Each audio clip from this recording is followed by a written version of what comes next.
Proverbe 25.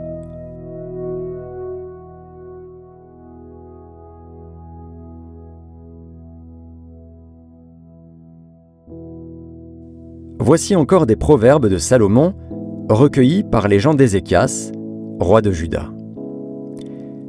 La gloire de Dieu, c'est de cacher les choses.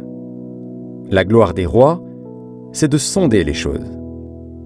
Les cieux dans leur hauteur, la terre dans sa profondeur, et le cœur des rois sont impénétrables.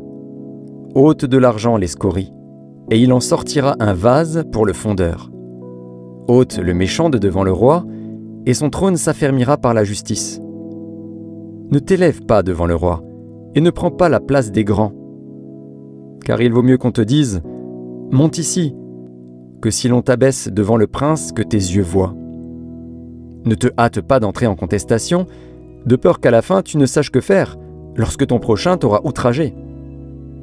Défends ta cause contre ton prochain, mais ne révèle pas le secret d'un autre, de peur qu'en l'apprenant il ne te couvre de honte, et que ta mauvaise renommée ne s'efface pas. Comme des pommes d'or sur des ciselures d'argent, ainsi est une parole dite à propos.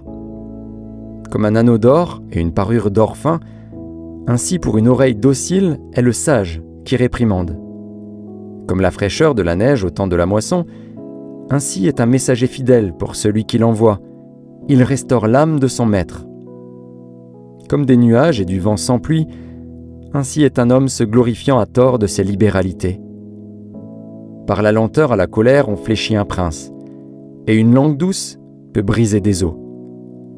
Si tu trouves du miel, n'en mange que ce qui te suffit, de peur que tu n'en sois rassasié et que tu ne le vomisses.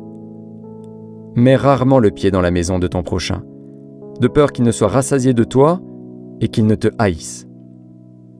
Comme une massue, une épée et une flèche aiguë, ainsi est un homme qui porte un faux témoignage contre son prochain.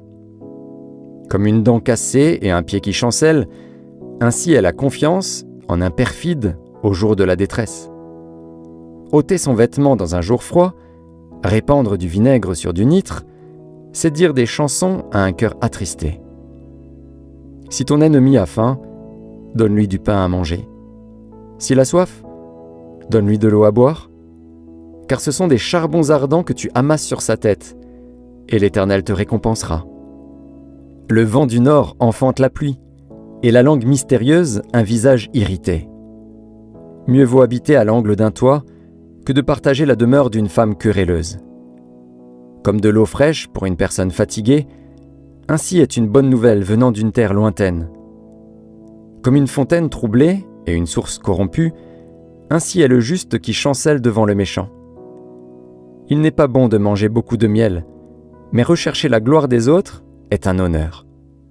Comme une ville forcée et sans muraille, ainsi est l'homme qui n'est pas maître de lui-même.